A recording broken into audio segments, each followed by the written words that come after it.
What were we talking about?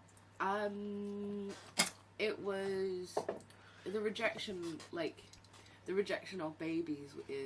Oh yeah, the rejection. How do I say the decision? How do I say when people lump in the idea that they are lesbian or gay with the idea that people shouldn't be having babies? Yeah. Yeah.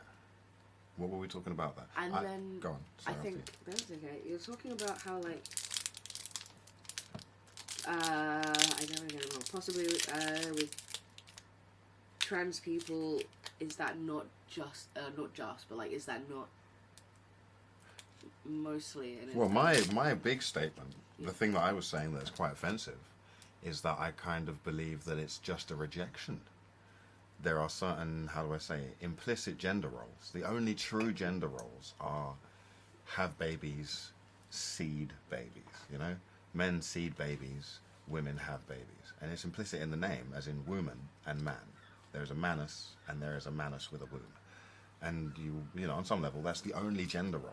So when we come to the idea that we want to reject our gender roles, at the very base level of things, it has to be something to do with that. You were talking about people rejecting their tits? Yeah, like, well, with my gender exploration, one of the things, like, I didn't necessarily feel like I needed to do, because it was a major rejection for me, was to, like, get top surgery, or get any kind of surgery, because it wasn't something that was necessarily affecting me and how I viewed myself. Yeah. But never at any point was there a moment where where it was a rejection for, like, the having babies aspect that the tits have. Yeah. Like nurturing the child.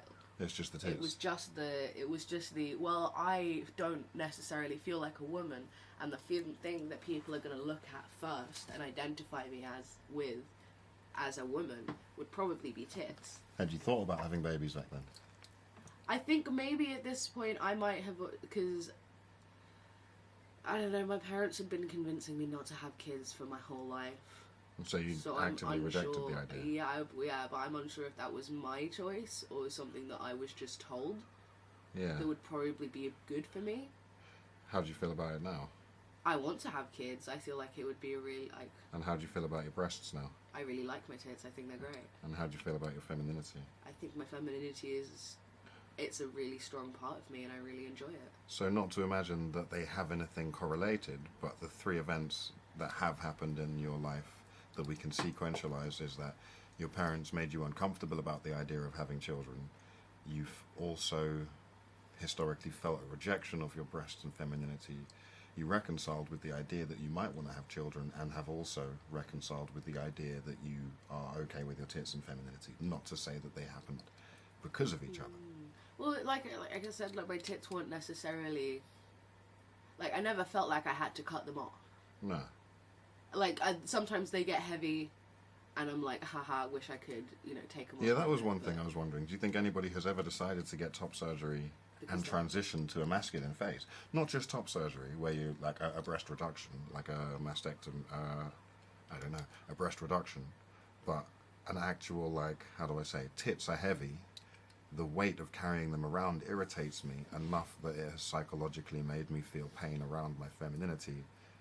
Women have to carry this weight around, and that this weight is typified by my breasts. Well, there's definitely, like, you can get breast reduction surgery, and a lot of women with big tits get breast reduction surgery. Yeah, but they don't all decide that they have to be men because of it. They don't decide to chop them off. No. I don't know, like, I think that could be a possibility for some people. I wonder how many people aren't, how do I say, the basis of this conversation before was that, how do I say, the Caucasian democratic European person seems to have a massive guilt around the colonial control of the planet. And I think it couples with the idea that they have decided that a lot of people, have decided that they don't want to have children. And they're saying things like, oh, we're overpopulated. And I wonder that is not the white colonialist mentality, understanding that it has overpopulated.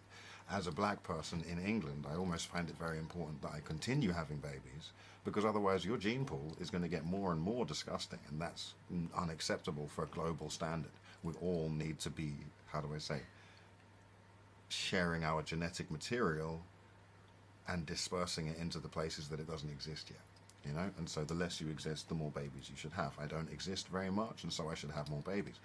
But also, I have met people who are, how do I say, homosexual, and only to the degree that they want to reject the idea of having babies, but they don't actually find men attractive.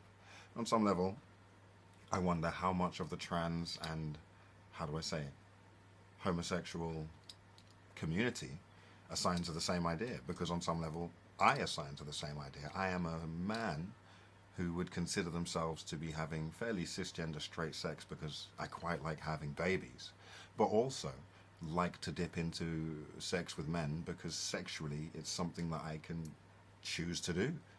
I can be sexually aroused by men if I want to be, and I don't necessarily think that I wasn't born straight, I wasn't born gay. Children are not born sexual. And I have discovered about myself an ability to be sexual with many things, including inanimate objects, like a bag of hot porridge. That's exactly what I was. You know, or a grapefruit. So the idea that, how do I say, everything else you choose, but these two things you don't, I disagree with, and I find it quite offensive when people assume that their will not to have children is transposed onto other people. Because I was wondering whether or not genetically, if you have been born unwilling to reproduce, isn't that your genes saying that they shouldn't be passed on? You know, I'm not perceiving that gay people can't have babies, because they definitely can. I know, I don't want to out anybody but I have family members and very close friends who are the children of homosexual, like, why is there a side of gay people, you know, of lesbians and gay people, and, you know, really gorgeous gay couples who one of them is the biological parent. So it doesn't have to involve that, I think, is the important thing to remember, you know. And on some level, I really hope that there aren't a large population of people walking around who like, my tits are really heavy, I'd better become a man, you know. That seems crazy to me. Because there are no real gender roles. Nobody has to have a baby. No, and like the gender roles that are imposed on a societal level don't exist. No, they just don't exist. Like, Ellen's haircut does not make her a lesbian. No. You know? It's really hard to define Ellen as a lesbian. You know? And Portia de Rossi is so gorgeous that, like, how do I say it? I will regularly masturbate to her without considering her sexuality. And on some level, it doesn't seem like a political identification, because if it was, I feel like I would be vehemently disagreeing with somebody. You know, when someone is politically identifying as a racist, I'm offended. When someone is expressing a taste in black men and they're white, I'm not. It's just arousing. Does that make sense? It's not a political identification. It's a racial observation and interest or predilection, or whatever you want to call it. Yeah. Interesting. Yeah, man.